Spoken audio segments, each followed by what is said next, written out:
প্রিয় শিক্ষার্থীরা, আশা করি ভালো আছেন। আমি মোহাম্মদ আব্দুর রশিদ, সমাজসেবা অধিদপ্তর লক্ষ্মীপুরের পক্ষ থেকে সকলকে স্বাগত জানাচ্ছি। আজকে আমরা ওয়েব ডিজাইন অ্যান্ড ডেভেলপমেন্ট কোর্সের আরো কিছু গুরুত্বপূর্ণ কাজ শিখব, যেমন পিএসপিতে কিভাবে একটা ফাইলকে ওপেন করা যায়, পড়া যায় এবং বন্ধ করা যায়। আশা করি আপনারা সহজে বুঝতে পারবেন। যদি বুঝতে কোনো সমস্যা হয় তাহলে অবশ্যই কমেন্টস করবেন। আপনারা কি আমার কথা শুনতে পাচ্ছেন? তাহলে কাজ শুরু করি।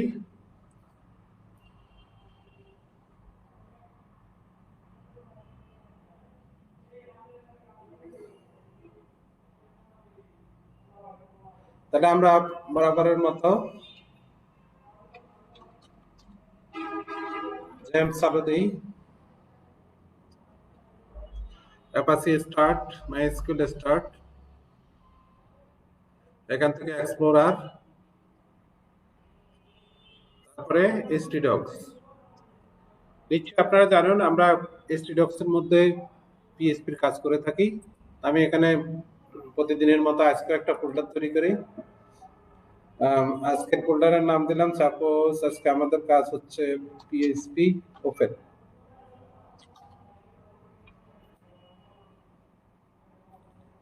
এটার মধ্যে এখন একটা ইন্ডেক্স পিএসপি তৈরি করি।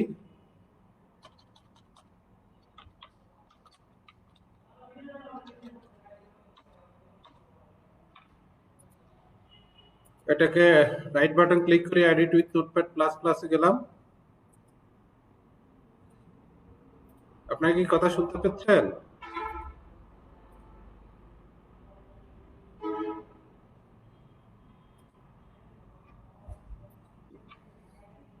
তাহলে আমরা এখন ইন্ডেক্স পিএসপি ফাইল চালু দিলাম। এখানে আমাদের বেসিক কোড সমূহ নিয়ে আসি। HTML5, এখানে একটা টাইটেল ব্যবহার করি পিএসপি ওপেন ক্লোজ। এখানে আমরা একটা ডিপ নিই।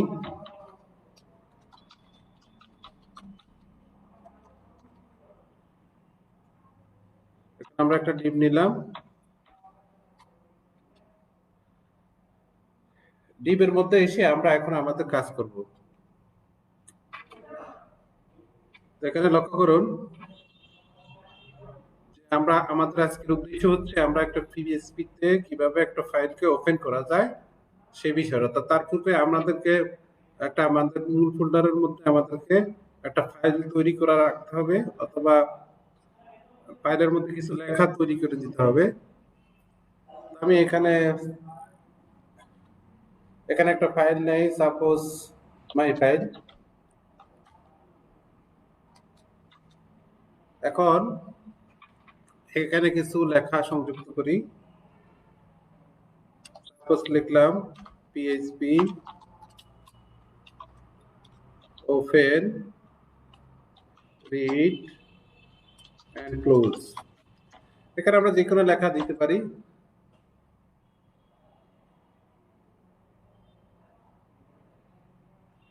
তা আরো কিছু লেখা দিই। পিএইচপি যে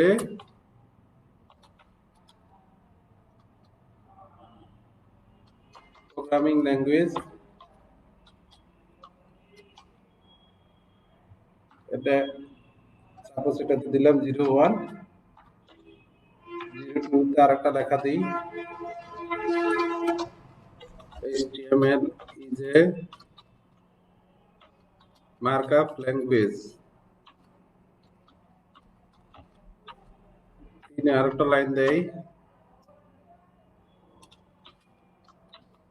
JavaScript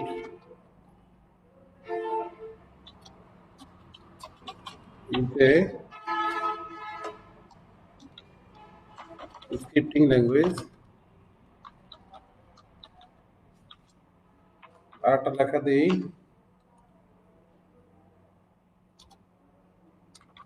CSS এই যে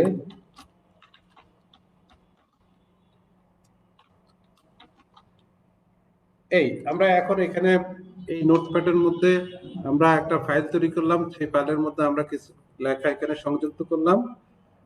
এই সংযুক্ত লেখাগুলো আমরা পিএইচপি কোডের মাধ্যমে কিভাবে পড়া যাবে আমরা সেই বিষয়টা দেখব। এখন আমি এটাকে বন্ধ করে দিলাম।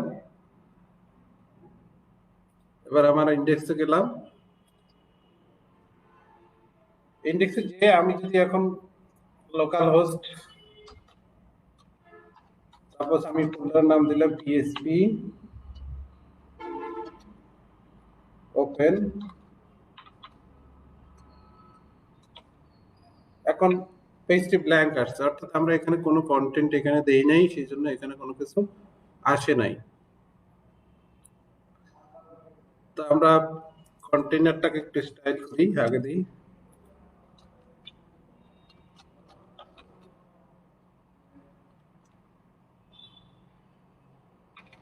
স্টাইলের মধ্যে গেলাম।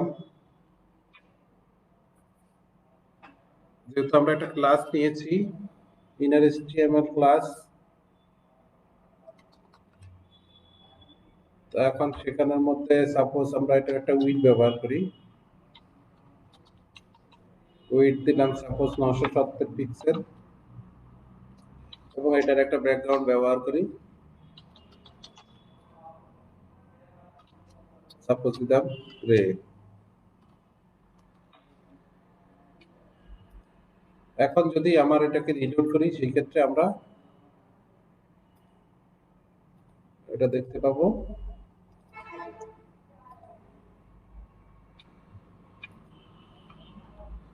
এখানে একটা মার্জিন ব্যবহার করি,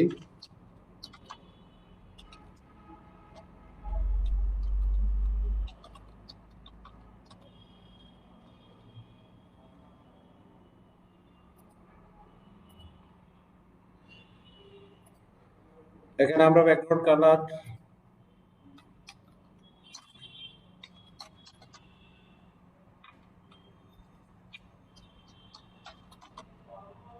যে কোনো কালার আমরা এখানে ব্যবহার করতে পারি।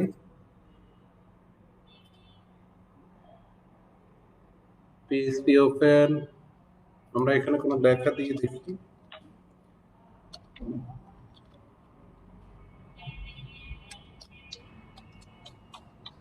Suppose PHP open.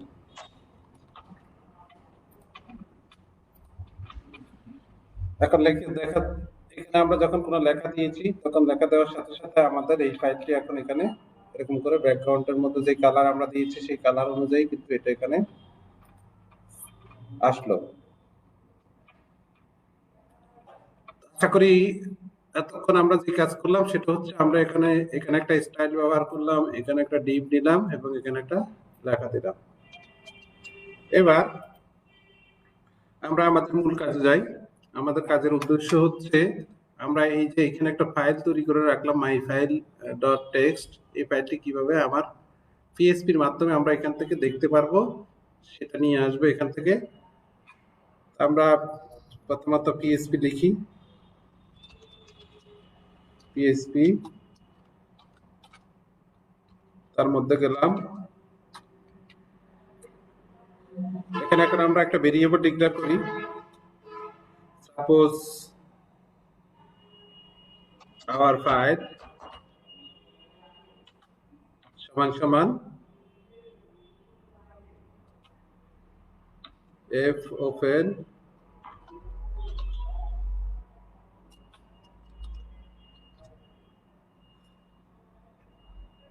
এখানে আমাদের যে ফাইলটি আমরা তৈরি করেছি সেই ফাইলটি আমরা এখানে নাম দিব মাই ফাইল টেক্সট। এটাকে এখান থেকে নিয়ে যাই।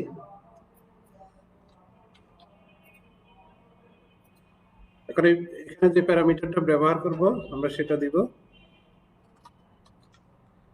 এখান থেকে আমি ফাইলের নামটা এখানে দিয়ে দিলাম, প্লাস এখানে একটা কমা দিতে হবে। কমা দিয়ে এখন আমাদেরকে ফাইল পারমিশন দিতে হবে। এখানে ফাইল পারমিশনের বিষয়ে আমি একটু পরে আরো বিস্তারিতভাবে বলতেছি। এখানে আমি দিলাম আর, তারপর লিখবো অর ডাই,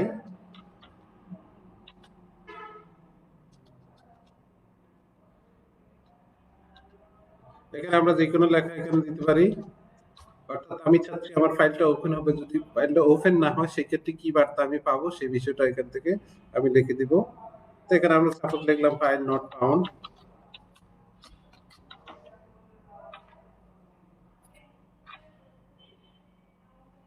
আপনারা কি কথা শুনতে পাচ্ছেন? তাহলে এখন আমরা যে কাজ করলাম, আমরা এখানে একটা ভেরিয়েবল ডিক্লেয়ার করে আমরা এখন ফাইল ওপেন করার জন্য যেই কমান্ড সেটা এখানে দিলাম, যে আমরা লিখলাম এফ ওপেন মাই ফাইল, অর্থাৎ আমার যে ফাইলটা আমি এখানে তৈরি করেছি সেটার নাম দিলাম এবং তার ফাইল পারমিশনটা কি রকম আমি ফাইল পারমিশন বিষয়ে আরেকটু পরে বলতেছি। তারপর অথবা যে ফাইলটা যদি না পাওয়া যায় সেক্ষেত্রে কি মেসেজ আমাকে শো করবে সেটা আমরা এখানে দিয়ে দিলাম। এখন আমরা এবার ফাইলটাকে ইকো করব।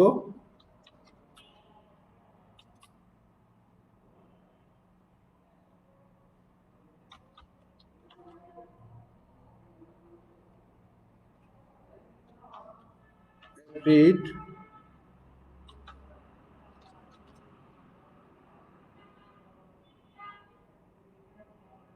এখন এই ক্ষেত্রে আমাদের ভেরিয়েবলের নাম আমরা কি দিলাম, আওয়ার ফাইল, এখানে আওয়ার ফাইল দিলাম।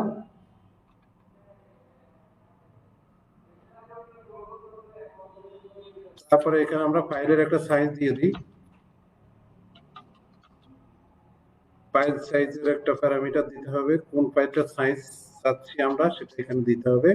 আমাদের ফাইলটার নাম হচ্ছে মাই ফাইল টেক্সট।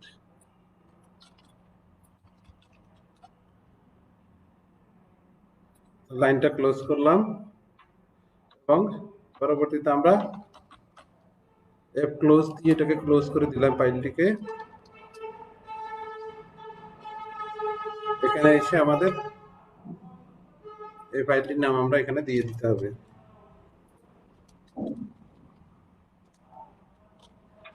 তো এখন আমরা যে কাজটি করলাম সেটা হচ্ছে আমরা একটা ফাইল এখানে তৈরি করলাম আমাদের stdocs এর মধ্যে।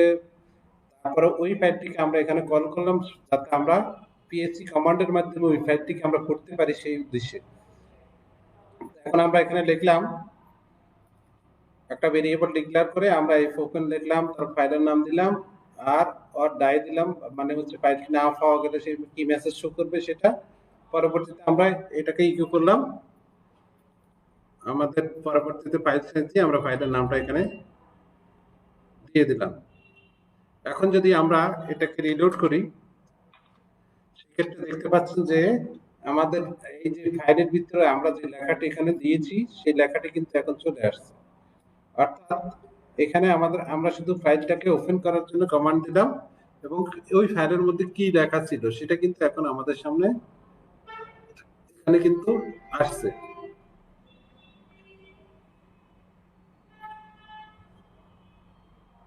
তারপরে এভাবে আমরা পিএসপি তে যে কোনো ফাইলকে এখানে ওপেন করে আমরা এখানে দেখতে পারি ওই ফাইলের মধ্যে কি কন্টেন্ট আছে। এখন যদি উক্ত ফাইলের আরো বিস্তারিত আমরা জানতে চাই সেক্ষেত্রে আমরা জানতে পারবো। আমরা সাপোজ W3 স্কুলে যাই, এখান থেকে পিএসপি তে গেলাম,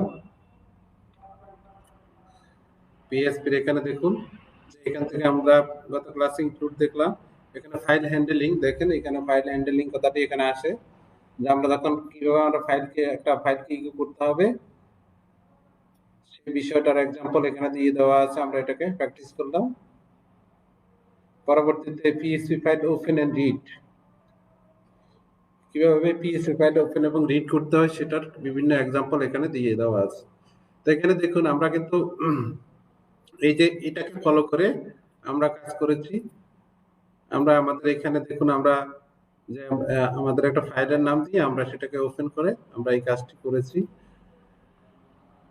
এখানে ফাইল এক্সটেনশন ফাইল পারমিশনের যে বিষয়টা, ফাইল পারমিশনের যে এখানে আমরা আর ব্যবহার করলাম, ফাইল পারমিশনের আরো বিভিন্ন ব্যাখ্যা আছে সেটার জন্য এখানে বিস্তারিতভাবে বলা আছে। অর্থাৎ আমরা আর দিলে একটা ফাইলকে open a file for read only, অর্থাৎ আমরা শুধুমাত্র এই ফাইলটাকে পড়তে পারবো। তারপর যদি আমরা ডাব্লিউ ব্যবহার করি সেক্ষেত্রে open a file write only, অর্থাৎ আমরা এই ফাইলে শুধুমাত্র রাইট করতে পারবো। তারপরে যদি আমরা এখানে এ ব্যবহার করি সেক্ষেত্রে open a file write only, এটাও একই রকম। তারপর যদি আমরা এক্স ব্যবহার করি সেক্ষেত্রে creates a new file for write only, আমরা একটা এই কাজটা করতে পারবো এই ফাইল পারমিশনের সাহায্যে। আর প্লাস দিলে open a file for read and write, এটা করা যাবে। ডাব্লিউ প্লাস ব্যবহার করলে ওপেন এ ফাইল রিড এবং রাইট এই কাজ করা যাবে। এ প্লাস ব্যবহার করলে ওপেন এ ফাইল রিড ও রাইট এই কাজ করা যাবে। এক্স প্লাস ব্যবহার করলে creates a new file for read and write এটা ব্যবহার করা যাবে। অর্থাৎ এইখানে আমরা যখন এই যে ফাইল পারমিশনটা এখানে ব্যবহার করলাম, অর্থাৎ এখানে যে ফাইল পারমিশনের যে বিষয়টা, এই বিষয়টা এই মোডসের মাধ্যমে আমরা এটাকে নিয়ন্ত্রণ করতে পারি। তো আশা করি আপনারা বুঝতে পেরেছেন। পরবর্তীতে এখানে দেখুন যে পিএসপি রিড ফাইল, রিড মানে ফাইল রিড, অর্থাৎ একটা ফাইলকে পড়ার জন্য বা ওপেন করার জন্য বা পড়ার জন্য এই রিড কথাটি ব্যবহৃত হয়। যেটা কমান্ডটি কল করার জন্য আমাদেরকে এইভাবে লিখতে হবে। এখানে যে এক্সাম্পল আছে, এক্সাম্পলের এখানে যেমন ওয়েব ডিকশনারি ডট টেক্সট, এটা একটা এক্সাম্পল, একটা ফাইলের একটা এক্সাম্পল দেওয়া আছে, সেই অনুযায়ী সেক্ষেত্রে আমাদেরকে ব্যবহার করতে হবে। এটা হচ্ছে এফ রিড এর বিষয়। পরবর্তীতে হচ্ছে F close. F close function হচ্ছে একটা চলমান ফাইলকে আমরা যদি বদ্ধ করার জন্য আমাদেরকে দিতে হয় এফ ক্লোজ। এখানে দেখুন আমরা এফ ক্লোজ কথাটি কিন্তু ব্যবহার করেছি। এফ ক্লোজ একটা ফাইল চালু হলে সেই ফাইলটাকে বদ্ধ করার জন্য আমাদেরকে ওই ফাংশনটিকে কল করতে হবে। এখানে এক্সাম্পল আছে আমরা কিভাবে এই ফাইলটিকে আমরা কোড লিখব। পরবর্তীতে আছে পিএসপি রিড সিঙ্গেল লাইন, অর্থাৎ একটা সিঙ্গেল লাইন কিভাবে আমরা এখানে ব্যবহার করব। এফ গেটস এর মাধ্যমে আমরা এই কাজটা করতে পারি। সিঙ্গেল লাইনটিকে পড়ার জন্য আমরা এফ গেটস কথাটি ব্যবহার করতে পারি। তা আমরা সেই এবার এফ গেটস এর মধ্যে যাই। আমরা এখান থেকে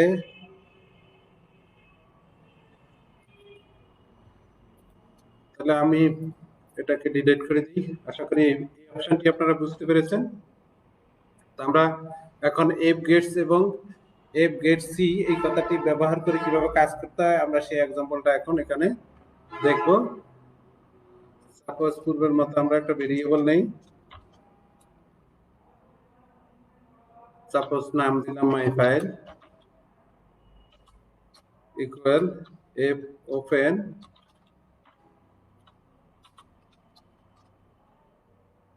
তারপরে এখানে আমাদের যে ফাইলটি আছে সেই ফাইলটির নাম আমাদেরকে দিতে হবে। আমাদের ফাইলটির নাম হচ্ছে মাই ফাইল টেক্সট। এটাকে এখান থেকে নিয়ে আসি,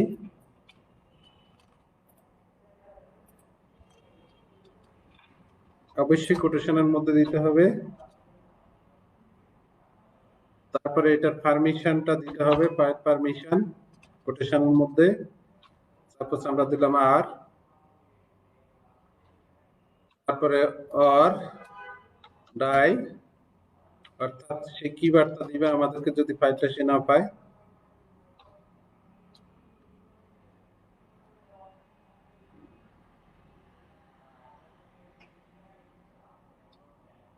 ফাইল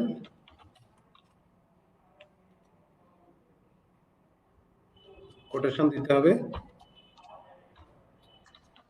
ফাইল নট ফাউন্ড। তাহলে আমরা একটা ভেরিয়েবল ডিক্লেয়ার করে আমরা f1 পূর্বের মতো আমরা যেভাবে কাজ করেছি এখনো ঠিক সেইভাবে আমরা মূলত এখানে লিখলাম। এখন আমরা এটাকে ইকো করি।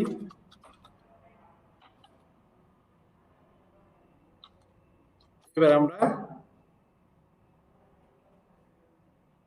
f gets কথাটি লিখলাম, তারপরে আমরা আমাদের এখান থেকে আমাদের এই যে মাই ফাইলটা আমরা নিয়েছি ভেরিয়েবলের মধ্যে, এটাকে কল করতে হবে। আমরা এখন এটাকে এখানে কল করলাম, অর্থাৎ আমরা এফ গেটস ফাইল গেটস এর মাধ্যমে কি কাজ করা যায় সেটা আমরা এখন করব। নেক্সটে এসে আমরা এখন এফ ক্লোজ মাধ্যমে ওটাকে আমাদের ক্লোজ করতে হবে। এটা হচ্ছে এটার নিয়ম। অর্থাৎ মাই ফাইলের মধ্যে আমরা একটা ফাইল রাখলাম, আমাদের যে ফাইলটা আছে সেই ফাইলটা রাখলাম, রাখার পরে আমরা এখন এটাকে কল করলাম। এফ গেটস এর মাধ্যমে কি হয় আমরা এখন সেটা দেখব। এখন যখন আমরা এটাকে রিলোড দেব, রিলোড দেওয়ার সাথে সাথে আমরা দেখতে পাচ্ছি যে এখানে শুধুমাত্র এক লাইন এখানে আসছে। অর্থাৎ একটা সিঙ্গেল লাইন পড়ার জন্য আমরা এফ গেটস কমান্ডটি ব্যবহার করব। এখানে যে আমরা এফ গেটস কথাটি ব্যবহার করলাম, এফ গেটস এর মাধ্যমে আমরা একটা সিঙ্গেল লাইন আমরা এখানে ব্যবহার করেছি। আমরা যখন এই ফাইলটা চালু দেবো, এখানে চালু দিলে দেখেন আমাদের এখানে অনেকগুলো লাইন আছে। আমরা শুধুমাত্র একটা লাইনকে এখন এখানে শো করাতে পারছি, যেটা আমরা এফ গেটস এর মাধ্যমে আমরা এই কাজটা করেছি। এখন এফ গেট সি এর মাধ্যমে আমরা যেটা করব, কিভাবে আমরা শুধুমাত্র এটাকে সেভ করলাম, সেভ করার পর আমরা রিলোড করার পরে দেখবো শুধুমাত্র আমাদের এখানে ফি দেখা যায়। অর্থাৎ একটা সিঙ্গেল ক্যারেক্টার এখানে আমরা এখন দেখতে পাচ্ছি, একটা সিঙ্গেল ক্যারেক্টার আমরা এফ গেটস এর মাধ্যমে দেখতে পেরেছি। তো এখানে দেখুন যে এফ গেটস দিয়ে আমরা ব্যবহার করেছি এই এক্সাম্পলটা। তারপরে ইন্ড অফ ফাইল আছে আমাদের, চেক ইন্ড অফ ফাইল কিভাবে আমরা চেক করব সেই বিষয়টা এখানে, সেই নমুনাটা এখানে দেওয়া আছে। পরবর্তীতে পিএইচপি রিড সিঙ্গেল ক্যারেক্টার, অর্থাৎ সিঙ্গেল ক্যারেক্টার কিভাবে করতে হয় ইতিমধ্যে আমরা দেখে আসছি যে একটা সিঙ্গেল ক্যারেক্টার কিভাবে এফ গেট সি এর মাধ্যমে করতে হয়, কল করতে হয়, আমরা সেটা দেখে নিয়েছি।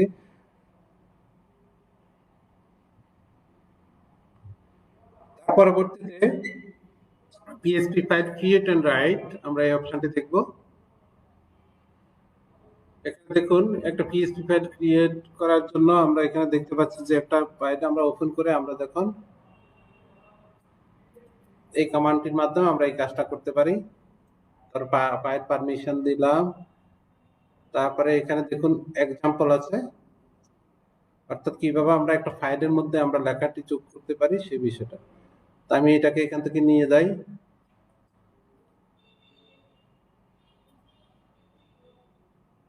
এখন এটাকে ডিলিট করে আমরা আমাদের এটাকে দিলাম, এটাকে সাজিয়ে নিই।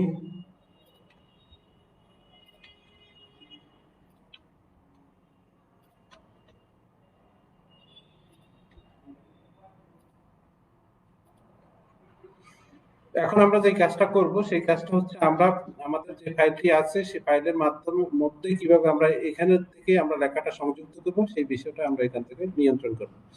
আমাদের ফাইলের নাম হচ্ছে মাই ফাইল টিএক্সটি, এটাকে এখান থেকে কপি করে নেই।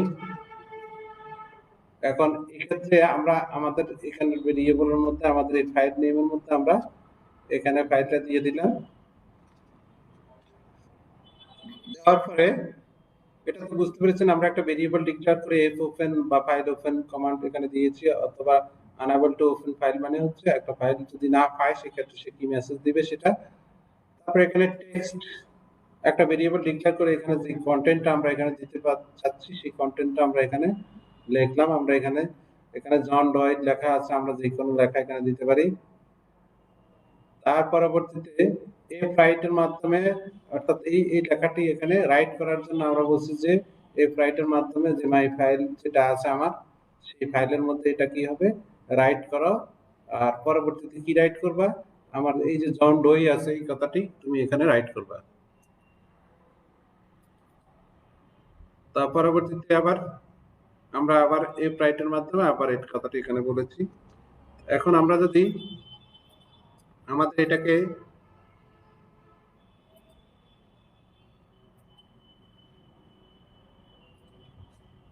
রিলেট করি, রিলেট করলে আমরা এটার ফলাফল দেখতে পাবো।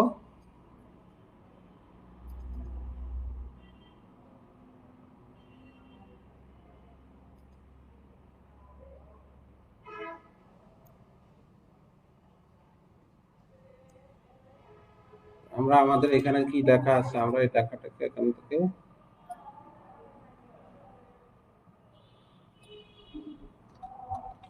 এখান থেকে এটাকে নিয়ে যাই।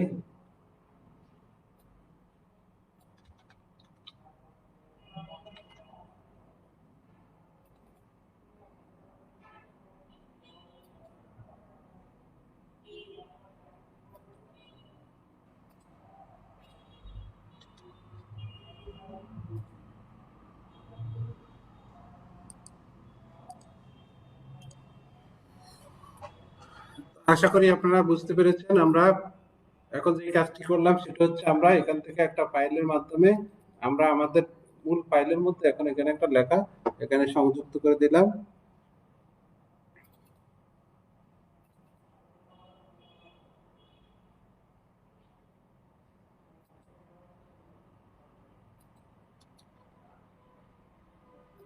আমাদের ফাইলটার নাম হচ্ছে মাই ফাইল টেক্সট। তার পরবর্তীতে এই যে এখানে দেখুন এক্সাম্পল জন রই এখানে লেখাটি আসছে। পরবর্তীতে আছে পিএইচপি ওভাররাইটিং, অর্থাৎ একটা ফাইলের মধ্যে একটা লেখাকে আবার ওই লেখাটিকে আবার পরিবর্তে অন্য লেখা দেওয়ার জন্য এখানে যে অপশনটি সেটা কিন্তু এখন এখানে আসছে। তো এখানে দেখুন মাই ফাইল একটা ভেরিয়েবল ডিক্লেয়ার করে পূর্বের মতো এখানে দিয়ে দেওয়া আছে।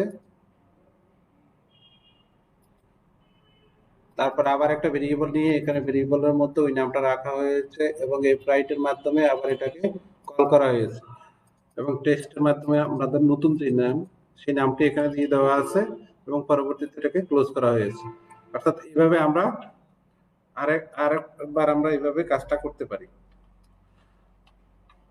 তাহলে আজকে আমরা শিখলাম একটা ফাইল পিএসপির মধ্যে আমরা কিভাবে একটা ফাইলকে আমরা ফাইল নিয়ে কাজ করব। তো আমরা যে বিষয়গুলো শিখলাম সেটা হচ্ছে আমরা কিভাবে একটা ফাইলকে ওপেন করতে হয় পিএসপি তে, আমরা সেই কাজটি দেখলাম। তার পরবর্তীতে কিভাবে একটা ফাইলকে ক্রিয়েট করতে হয় সেটা দেখলাম, কিভাবে রিড করতে হয় সেটা আমরা আজকে দেখলাম। তো আশা করি আপনারা বুঝতে পেরেছেন। পাশাপাশি আমরা আরেকটা কাজ এখানে করলাম, আজকে আমরা এখান থেকে আমাদের একটা স্টাইল প্রয়োগ করে আমরা স্টাইলের মাধ্যমে আমরা এখানে একটা কন্টেনার দিলাম, কন্টেনার দিয়ে তার একটা ব্যাকগ্রাউন্ড কালার দিয়ে এবং এখানে একটা মার্জিন প্যাডিং দিয়ে এটাকে আমরা আজকে এখানে মাঝখানে নিয়ে এসে আমরা এখান থেকে আজকে আমাদের কাজটা করলাম। আপনারা চাইলে এরকম এক্সাম্পল করে আপনারা যে কোনো HTML টেমপ্লেটের মধ্যে আপনারা পিএসপি কে এভাবে কাজ করতে পারবেন। তো আশা করি আজকের ক্লাস আপনারা বুঝতে পেরেছেন। যদি কোনো সমস্যা থাকে তাহলে তো অবশ্যই কমেন্টস করবেন। আজকে আর ক্লাসকে দীর্ঘায়িত করছি না।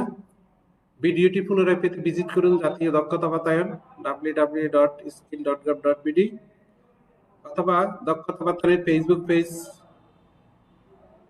www.facebook.com/skill.gov.bd তে। আমাদের সাথে এতক্ষণ থাকার জন্য আপনাদেরকে অসংখ্য ধন্যবাদ।